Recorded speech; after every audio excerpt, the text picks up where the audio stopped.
Hello， 大家好，我是 Patrick。最近呢，看到一条新闻，说上海已经成为全世界生活成本最高的城市。那我对此有一点点小小的怀疑。那抱着小小的求知和论证的精神，今天我就跟大家一起去看一下这个说法到底准不准。那这条新闻的出处呢，是引用瑞士宝盛私人银行发布的2021年全球财富与高端生活报告。报告里面显示说，上海已经取代香港首次成为全球生活成本最高城市，日本东京的排名升至第2，香港则连跌2位至第3。那对此我其实是有所怀疑的，因为香港日常生活的物价明显是要比上海更高的。那因为我之前也在上海住过1年，所以说我还是对那边的情况有一点点的了解。我就很好奇的打开了瑞士这家银行的报告，它排名前5的城市是第1名上海，第2名东京，第3名香港，第4名是摩纳哥，那第5名是台北。很不幸的是，排名前5大的城市，东亚就有4个。在我们看这个报告之前，我想我们先可以就排名前5的城市做一个简单的对比。那我们来看一下他们的生活成本，他们的物价到底大概是一个什么样的情况。那我先用排名第1的上海和排名第2的东京做一个对比。那在餐厅方面，上海的物价整体比东京要低50%左右。超市的话，除了牛奶会贵一些，其他的基本上上海要比在东京便宜大概30%到70%不等。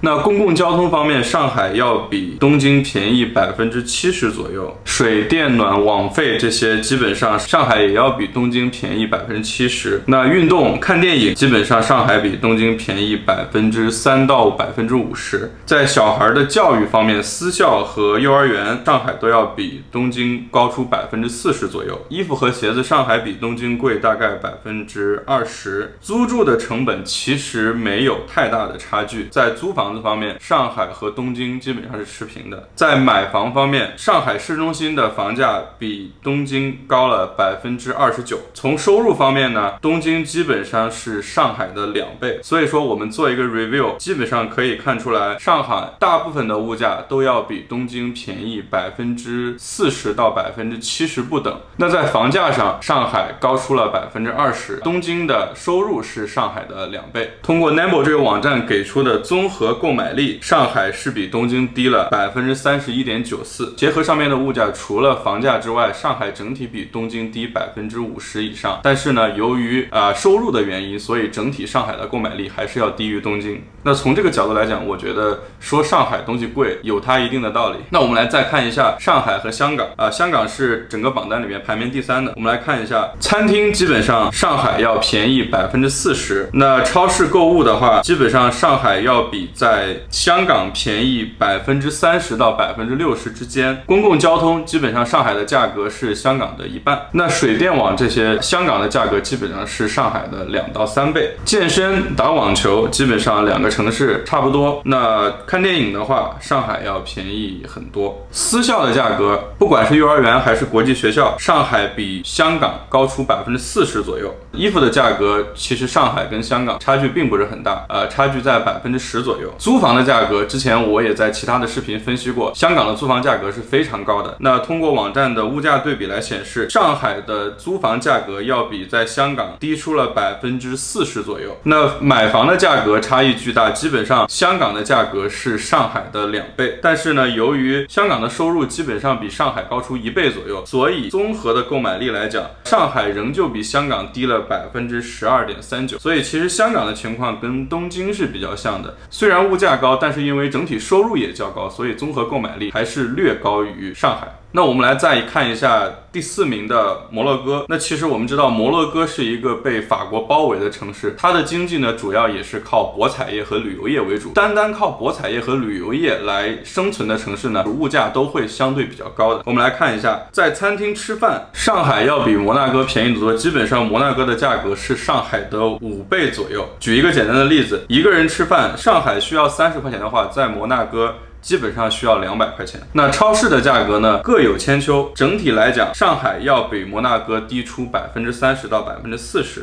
公共交通，摩纳哥一定是贵的，上海的价格大概只有摩纳哥的1/3左右。那水电网呢，摩纳哥几乎也是上海的3到4倍。体育休闲的价格，上海只是摩纳哥的一半。那衣服的价格，摩纳哥也是高于上海20%左右。租房的价格几乎摩纳哥是上海的3到4倍，价格非常高。我们可以举个例子，市中心的一个房间的公寓，上海大概需要8500块钱人民币，那摩纳哥的价格折合成人民币需要27500块钱，价格基本上是4倍了。那买房的价格呢，差异非常的大，摩纳哥的价格基本上是上海的5倍左右。市中心的房价，上海是99200，那摩纳哥的价格达到了人民币58万，这个差距非常非常大。但是为什么网站会评测出来说上海整体会贵过摩纳哥呢？那这个贵是相对的概念，因为整体的收入，上海平均是10453，那摩纳哥平均是折合人民币45000人民币，它的收入也大概是上海的5倍，所以说综合的购买力，上海仍旧比摩纳哥低了15%左右。那最后我们把眼光收回到台北，来对比一下台北和上海的物价。那在我的印象中，上海应该是比台北要贵的。那我们今天可以来对比一下，看看我的这个判断是否准确。折合人民币来算，在外边吃饭，基本上上海比台北贵30%左右。那超市的价格呢，其实台北是偏贵的，上海基本上比台北的价格低出了一半，也就是说台北的价格基本上是上海的2倍。公共交通呢，上海也要低于台北，大概是台北的2/3左右。那水电网这些，台北的价格也是上海的1.5倍。健身房上海贵一些，但是看电影呢，上海又有价格优势。那私校的价格，上海比台北要贵很多，基本上价格是台北的将近2倍左右。衣服的价格其实两边差距并不是很大。租房的价格呢，有比较明显的差异了，上海比台北租房要贵很多，上海的价格基本上是台北的1.5到2倍之间的价格。比方说一房的公寓，上海市中心需要8500块钱，台北呢只需要4500块钱，基本上台北的价格只是上海的一半。那买房的价格呢，上海也略高于台北20%左右的差距。那收入情况呢，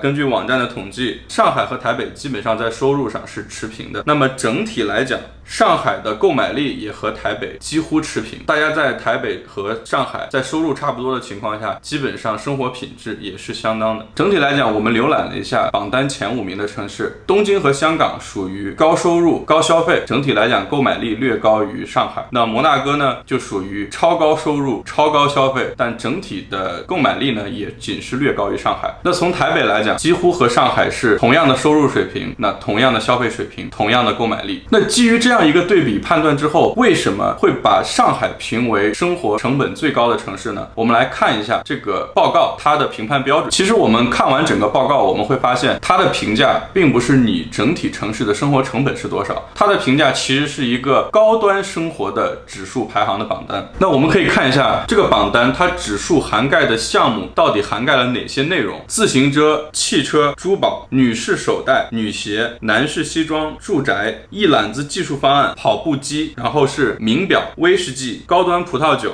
商务舱机票、高端餐饮、健康保险、酒店套房、激光视力矫正手术以及律师的费用。它基本上是通过这样一些项目的物价指数来进行综合评判的，其实跟我们日常的消费有一定的关联，但并不是完全正相关的。那它收集的信息呢，基本是取材于2020年的数据。那众所周知，2020年因为疫情的影响呢，其实很多国家和很多城市由于受疫情的影响，他们并不是完全按照正常的情况下去运转和运行的。那么因为我们国家的疫情控制的比较好，经济也恢复的比较快，那日常的生活跟经济往来都是比较的顺畅的，所以这个情况下，上海的数据偏高，我觉得是可以理解的。但是这个并不能说明上海的物价现在已经是全国第一高了。根据我们刚才一个简单的浏览，并没有，可能上海高端的产品、高端的服务价格是比较高的，但是综合的成本来讲，上海并没有那么高。那今天呢，我们就对上海的生活成本全球最高这个新闻做了一个简单的挖掘和分析。那关于这些城市和相关的物价、相关的指数，大家有更好的观点，也欢迎大家一起来讨论。好，这期就到这里，谢谢大家，